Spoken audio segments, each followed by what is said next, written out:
Hello guys, मैं मृत्युंजय आप सभी का स्वागत करता हूं ज्ञान नीति के यूट्यूब क्लासेस पे। हम यहां आपको एसएससी सीजीएल प्रीलिम्स में पीछे प्रीवियस ईयर्स में जो क्वेश्चंस आए हैं उसको मैं यहां पे पढ़ा रहा हूं, उसी का सीरीज चला रहा हूं। उसी में से ये हमारा उसी सीरीज का ये 16th क्लास है। इसमें भी हम डिफरेंट टाइप के क्वेश्चंस लेंगे जो आ चुके हैं और उसको अच्छे मेथड, जो भी आसान मेथड होगा और उससे जुड़ा हुआ कंसेप्ट आपको हम यहाँ पे बताएंगे, ठीक है। और दूसरा चीज़ क्या है कि यहाँ जो है हम आपको अलग अलग कंसेप्ट्स बताते हैं, प्लस उससे रिलेटेड और भी चीज़ें पीछे जो हम आपको बता रहे हैं क्वेश्चंस, उससे रिलेटेड चीज़ें हम यहाँ पे आपको बताते हैं, ठीक है।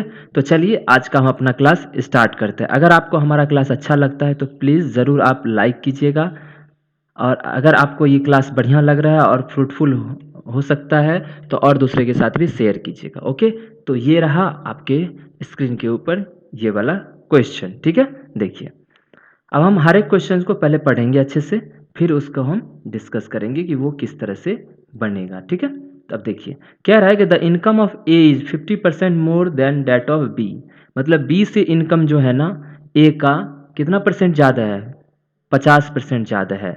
मतलब देखिए, अगर ए यहाँ रखूँ, बी यहाँ रखूँ, तो बोल रहा है बी से ए का 50% ज़्यादा है। अगर बी 100 है तो ए कितना हो जाएगा? 150। इतना सही समझ में आया ना? ठीक है। तब कह रहा है अगर ए इज इंक्रीज्ड बाय 40%, कितना इंक्रीज कर दिया गया? ए को 40%। अब बताओ, ठीक है, 150 का 40% कितना होगा? अगर आप निकाल के देखो, मैं निकाल के दिखा देता हूँ आपको। ऐसे 60 होता है, देखो निकालोगे तो ये कटेगा, ये कटेगा, इससे ज़्यादा है, ठीक है। 15 चौक 60, 60%। तो बोल रहा है अगर ए का इनकम 40% में बढ़ा देते हैं, मतलब इसमें प्लस 60 कर देंगे तो कितना हो जाएगा? बताइए, 210। कोई प्रॉब्लम? यहाँ से यहाँ 60% बढ़ गया। And the income of B is increase by 90%। अब 100 से 90 बढ़ेगा तो कितना हो जाएगा? 190। कोई प्रॉब्लम नहीं ना? तब पूछा then the percentage increase there combined income. क्या बोल रहा है? कंबाइंड इनकम मतलब ए प्लस बी पहले कितना था उसके कंपैरिजन में अब कितना का चेंज आया, वो आपको बताना है। तो अब बताओ एक चीज मुझे कि दोनों जोड़ के ना, तो पहले कितना था? 100 और 150, कितना था? 250। सही है ना? अब कितना हो गया? 2 1 3 1 400, कितना हो गया? 400। सही है ना? अब आप इसको काट सकते हो 25 से, 25 दहें, ठीक है, और इसको 25 अट्ठे, 25 चौक 100, 4 चौक 16, ये हो गया ना।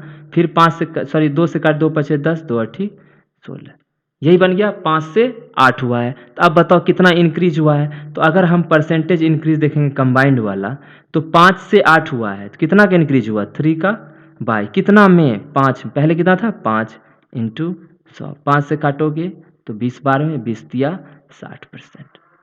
तो आपका आंसर क्या हो जाएगा? 60%। समझ में? होप आपको अच्छे से आ गया, क्योंकि ज़्यादा कुछ इसमें टफ नहीं था। चलिए देखते हैं, ठीक है। और जो भी हम क्वेश्चन ले रहे हैं ना, वो सारा आपके एग्जाम्स में आए हुए हैं, वही मैं क्वेश्चन यहाँ पे डिस्कस करता हूँ। चलिए देखते हैं नेक्स्ट। अब देखिए यहाँ पे क्या दिया हुआ है, पहले अच्छे समझेंगे क्वेश्चंस को, फिर उससे रिलेटेड कंसेप्ट्स भी होंगे तो उसको भी हम यहाँ पे देखेंगे। देखिए कह रहा है अ सर्किल इज इंस्क्राइब्ड, एक सर्किल बना हुआ है एक ट्रायंगल के अंदर, ट्रायंगल ए बी सी। मतलब ये ए बी और ये रह गया आपका सी। कोई दिक्कत नहीं ना? ठीक है। अब चलिए देखते हैं आगे क्या बोला। Touching A B at P, ये जो सर्किल है ना, ए बी को कहाँ पे टच कर रहा है? मतलब ये पॉइंट कितना दिया हुआ आपको? पी। क्या दिया हुआ है आपको? ये पॉइंट पी, ठीक है। And B C at Q, B C को कहाँ पे टच कर रहा है? यहाँ पे। ये क्या है आपको? क्यू। और सी, ए सी को आर पे, ए सी को यहाँ देखिए, ए सी को किस पे कर रहा है टच? आर पे। इतना आपको समझ में आ गया? यही फिगर है हमारा। फिर बोला आपको कि ए आर आपको कितना दिया हुआ है? 5। ए आर कितना दिया हुआ है आपको? 5। मतलब ये है ए आर, ठीक है। ये आपको दे दिया है 5 सेंटीमीटर, सेंटीमीटर बनते हैं 5 लिख लिए, ठीक है। अब नेक्स्ट देखिए, आर सी आपको दिया हुआ है 6, आर सी आपको दिया हुआ है 6। और आपको क्या चीज़ दिया हुआ है? ये ए बी, ए बी दिया हुआ है 12। मतलब अगर मैं कहूँ तो ये 12 है यहाँ से लेके यहाँ तक। कोई दिक्कत नहीं ना? तो ये चीज़ इतना आपको दिया हुआ है। तो फिर पूछ रहा है कि पैरामीटर बताइए ट्रायंगल एबीसी का क्या होगा। अब इससे पहले एक चीज़ मुझे बताना है, वो है कि अगर मान लीजिए बाहर वाले किसी पॉइंट से हम एक सर्कल पे टेंजेंट डालते हैं, ठीक है, ये 2 टेंजेंट डाले सेम पॉइंट से, ठीक है। ये मान लीजिए सेंटर है, ये इसको मिला दीजिए। तो आपको याद है ना कि अगर हम किसी एक बाहर किसी पॉइंट से मान ली ए बी सी, ये अगर हम डाल लें, ठीक है, तो ये दोनों टेंजेंट आपस में बराबर होते हैं, मतलब ए बी और ए सी। टेंजेंट किसको कहते हैं? स्पर्श रेखा ना, जो इसको छूते हुए निकलता है उसको स्पर्श रेखा कहते हैं। तो ये जो लेंथ होता है ना, ए बी और ए सी क्या होते हैं?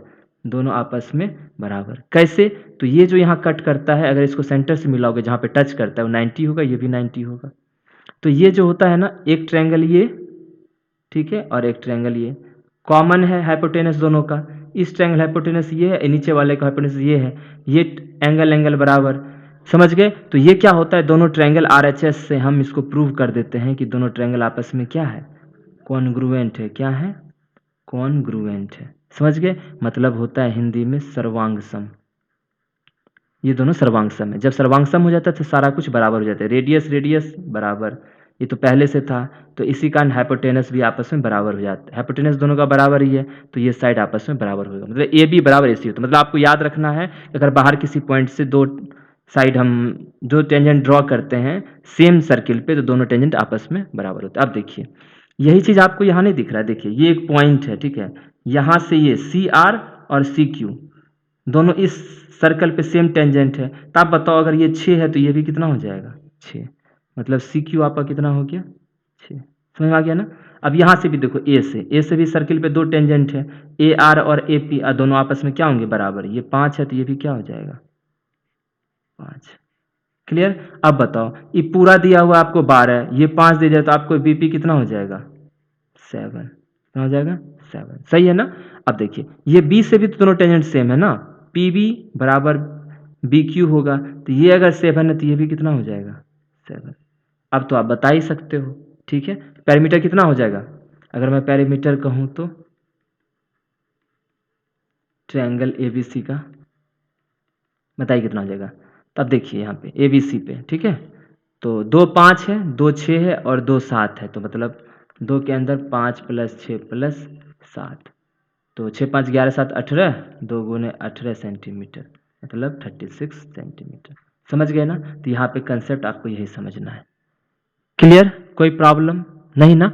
एक और चीज़ इसमें होता है, ठीक है, अभी तो ये आप देख रहे हो, लेकिन ये आप एक और चीज़ में होगा। जैसे मान लीजिए मैं कहना चाह रहा हूँ, जैसे ऐसा वाला दिया रहता, ये चीज़, ठीक है, आपको मैं एक चीज़ बताता हूँ, ये वाला अगर दिया रहता, कंसेप्ट देख लो, ए बी सी डी, मान लीजिए ये कोई, मतलब मैं कह रहा हूँ कि कोई भी क्वाड्रिलेटरल है, चतुर्भुज है, उसके अंदर सर्किल है, तो आपको ध्यान रखना है, ये वाला पार्ट एक छोड़ के ये वाला पार्ट, एक छोड़ के ये वाला पार्ट, समझ रहे हो, एक छोड़ के ये वाला पार्ट, जहाँ जहाँ टच कर रहा है, देखो यहाँ टच किया, यहाँ टच किया, यहाँ टच किया, यहाँ टच किया सर्किल को, तो ये वाला पार्ट जो भी रहे, ये वाला पार्ट जो भी रहे, और ये वाला, मतलब मेरा कहना है ये वाला चारों जोड़ दोगे ना, चारों अगर जोड़ दिए तो वो बराबर होगा किसके?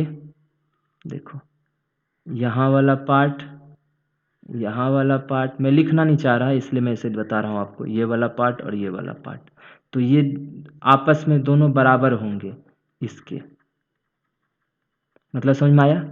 देखिए, अल्टरनेट पे देखो, ये वाला हो गया, इसके अल्टरनेट एक छोड़ के ये वाला हो गया, इसके अल्टरनेट एक छोड़ के ये वाला, आप सबको जोड़ो, 5 7 12 6 18, और इधर आप जो बच गया उसको देखो, 6 7 6 13 5 18, यही होता है। ओके, समझ रहे हो ना? तो इसी तरह से हम इसको देख सकते हैं। ये आपको इवन मतलब ये ब्लैक वाला पार्ट एक छोड़ के सबको जोड़ोगे तो वो बराबर होगा एक छोड़ के सबके, ठीक है। तो ये दोनों आपस में क्या होते हैं?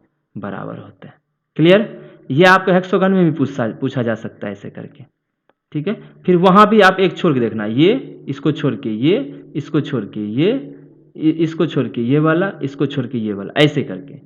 समझ में आई बात? तो ये आप हेक्सागोन में पूछा सकता है, कितने भी साइड्स में पूछा जा सकता है कि बीच में एक सर्कल बना दिया और उसका क्या होगा, ठीक है।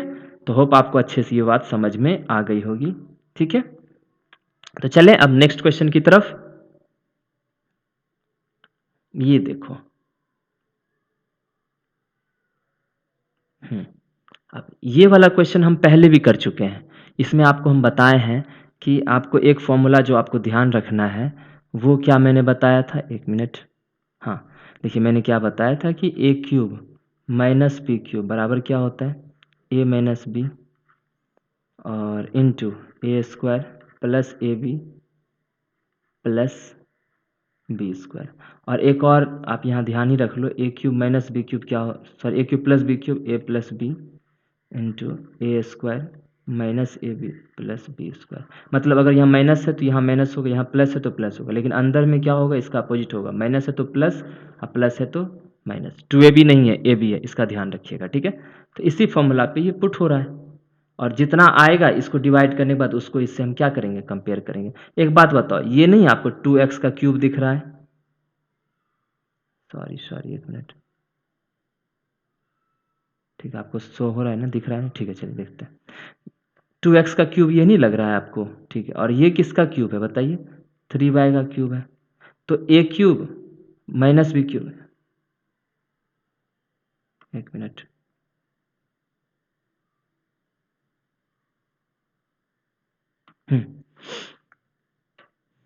समझ गए ना। तो 2x का क्यूब माइनस 3y का क्यूब, यही ना हमको सॉल्व करना है। तो ठीक है देखते हैं करके, यहाँ लिख लेते हैं इसको कि 2x का क्यूब ये माइनस 3y का क्यूब, तो क्या बन जाएगा आप बताओ। तो पहला बन जाएगा 2x माइनस 3y, फिर देखो अब इसका स्क्वायर, दो दूना 4x स्क्वायर, ठीक है, प्लस इसका स्क्वायर, एक मिनट, यहाँ आपका माइनस है तो यहाँ प्लस हो जाएगा, इन दोनों का मल्टीप्लाई ए भी होता है तो 3 दूना 6xy, ठीक है, प्लस 3 तिया 9y स्क्वायर।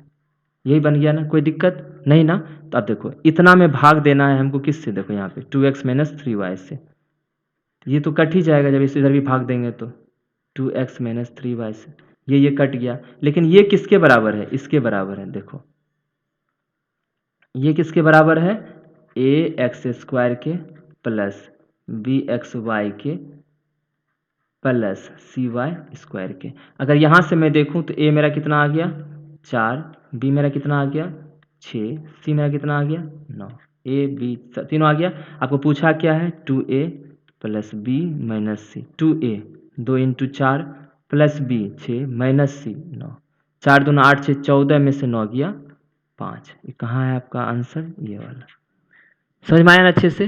तो ये दो फॉर्मूला अगर आप ध्यान रखोगे, ये यहाँ से यहाँ ए क्यू माइनस बी क्यूब और ए क्यू प्लस बी क्यूब का, तो इस तरह के क्वेश्चन आपसे बन जाएंगे। ओके ठीक है, पिछले क्लास में भी मैंने अलजेब्रिक कुछ फॉर्मूलाज बताए थे, A cube plus B cube plus C cube वाला। ओके देखते हैं, अब देखिए ये क्वेश्चन कैसे बनेगा, ठीक है तो करते हैं। अब आप देखिए ऐसे ऐसे क्वेश्चंस हम, ये लगता है कम से कम तीसरी बार आपको बता रहे हैं। ओके तो आपको ध्यान देना है, 88 है ना, 88 क्या होता है 8 इंटू 11, तो 11 का भी मल्टीपल होना चाहिए और 8 का भी मल्टीपल होना चाहिए, क्योंकि बोल रहा है ये जो 8 नंबर डिजिट है ना, ये डिविजिबल है 88 से, तो 8 से भी डिविजिबल होगा और वो 11 से भी होगा। तो पहले हम किसका चेक करते हैं, हमेशा 8 का, क्योंकि ये लास्ट वाले डिजिट, 8 का डिविजिबिलिटी क्या कहता है, इसका डिविजिबिलिटी क्या कहता है बताइए, डिविजिबिलिटी क्या कहता है, ये कहता है ना कि लास्ट 3 डिजिट डिविजिबल होना चाहिए, ठीक है, समझ गए ना, लास्ट डिजिट। तो आप बताओ आपके पास डिजिट है क्या, 207 x 4y 2, यही है ना, तो लास्ट डिजिट ये है। तो अब बताओ y की जगह क्या रखें, तो जो कि 8 से, अच्छा एक बताओ कि 8 इंटू 50 करेंगे तो 8 पे 40 400 हो जाता है, सही है ना। अब 400 में देखो 400 तो हो ही गया, अब y2, तो 8 दूना 16 हो, यहाँ से 0 8 जोड़ते चलो 16, मैं इसे आपको ट्रिक बता रहा हूँ कि 24 होगा, लेकिन आपको चाहिए 2 ना, तो 2 कब होता है चौथे पे, 8 चौक 32, यहाँ पे 32, समझ में आया अच्छे से। तो y क्या हो जाएगा आपका 3 हो जाएगा। ओके अब देखिए y3 भी हो सकता है और 8 नमा 72 भी कहते हैं, तो y 7 2 भी हो सकता है, 3 और 7 दोनों हो सकता है, तब भी ये देखिए 8 से डिविजिबल तो रहेगा ही ये, ठीक है। तो यहाँ क्वेश्चन में थोड़ा सा मिस्टेक किया है। अब देखिए y तो चेंज हो जाएगा, जब यहाँ 3 रहेगा तो x कुछ और भी हो सकता है, ठीक है, तो हम दोनों पे बनाएंगे। ओके तो देखो यहाँ पे अब क्या करना है आपको कि एक छोड़ के एक डिजिट को सम करना है 11 के लिए। क्या करना है? एक छोड़ के एक डिजिट। जैसे 2 लिए, 2 लिए, अब तो 7 लेंगे, 7 छोड़ के 4 लेंगे और ये 2 लेंगे। ओके, अब बताओ 7 2 9, 2 11 4 15, तो ये टोटल 15 आ गए। अब इसको जोड़ो, ये, तो ये कितना हो गया? x plus Y. दोनों का डिफरेंस जो है ना, आपको क्या होना चाहिए? दोनों का डिफरेंस 11 का मल्टीपल होना चाहिए। ओके, अब देखिए x और y दोनों है ना सेम। देखो अभी अगर हम y को 3 मानते हैं, अब समझना, जब y मेरा क्या है? 3 है। अगर y हम 3 मान लेते हैं तो बताओ, तो हमको कैसे पता चलेगा कि x क्या रखें? जो देखिए एक अगर रखेंगे, एक 3 1 4 तो 11 हो जाएगा ना, तो x बराबर 1 हो जाएगा। कोई प्रॉब्लम नहीं ना? अब मुझे बताओ, ठीक है, या तो मेरा कहना है, या तो 11 का मतलब होता है या तो इसका जो माइनस करेंगे दोनों का ना, इसको, या तो ये 11 का डिविजिबल हो या फिर 0 आ जाए। क्या आ जाए? 0 आ जाए। ध्यान देना।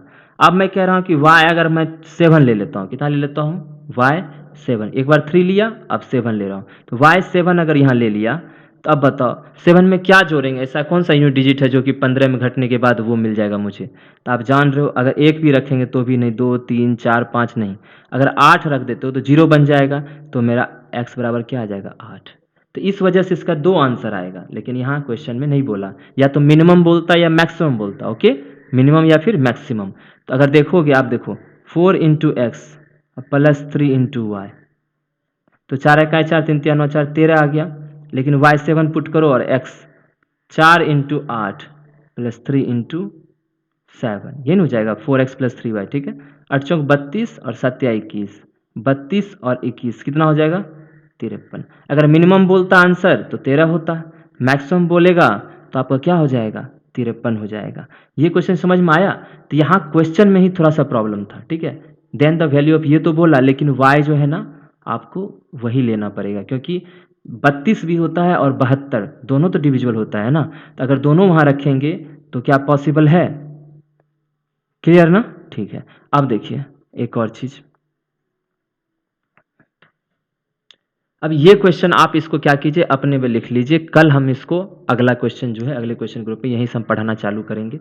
और जो क्वेश्चन अभी आपको हम बताए हैं उसको ध्यान से करना, जितना भी 4 क्वेश्चन मैंने आपको कहा है। जैसे कि एक और क्वेश्चन मैं आपको बता दे रहा हूँ, जैसे ये वाला जो बताना है ना मुझे, इससे पहले मैं थोड़ा सा इस पर आपको बता दूँ। देखो क्या, कि अगर कोई आदमी, ठीक है, अगर कोई आदमी एक दिन में, समझना, एक दिन में अगर 4 काम करता है, ठीक है, एक दिन में 4 काम करता है, तो 5 दिन में कितना काम करेगा? 5 दिन में तो टोटल काम 20 हो जाता है। मतलब जितना दिन काम किया और एक दिन जितना काम किया, मतलब वो, इसको कहते हैं एफिशिएंसी। क्या कहते हैं? एफिशिएंसी। ठीक है, और इसको कहते हैं डे। तो बराबर टोटल वर्क मिलता है। क्या मिलता है? टोटल वर्क मिलता है। ओके, लेकिन अब देखो मैं मुझे क्या कहना, अगर कोई बोला कि ए जो है 5 दिन में काम कंप्लीट कर देता है, बी कितने दिनों में करता है? 4 दिनों में। तो इसको दोनों मिलके कितने दिनों में काम करेगा? देखो यहाँ पे, तो ए 5 दिनों में, तो इसको यहाँ डे लिख लो।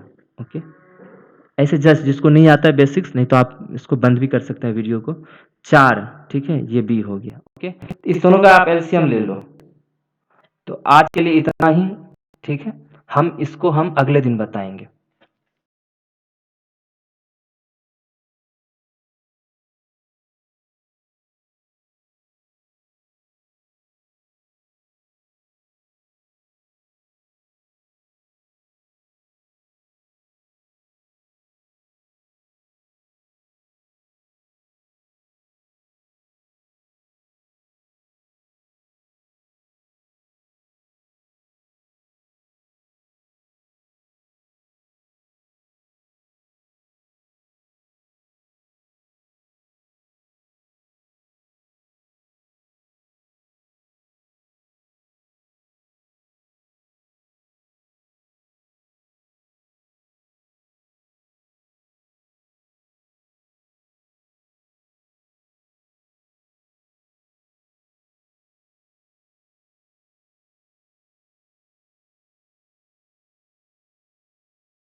तो ठीक है, तो यहाँ हम आपको बता रहे थे कि अगर 1 मिनट, ठीक है?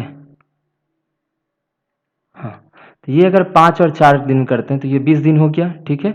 5 चौक 20। तो अब ये देखो, ये टोटल काम हो गया, ठीक है? टोटल काम मिलता है कैसे? दिन को एफिशिएंसी से मल्टीप्लाई करते हैं, तो दिन को एफिशिएंसी तो क्या करूँ यहाँ पे 4 से मल्टीप्लाई करूँगा ना, तो 5 चौक 20, तो ये मेरा एफिशिएंसी हो जाएगा। 4 पचे 20। अब आप जान गए ना, तो टोटल। अब बताओ ये एक दिन में कितना काम करेंगे दोनों मिल के?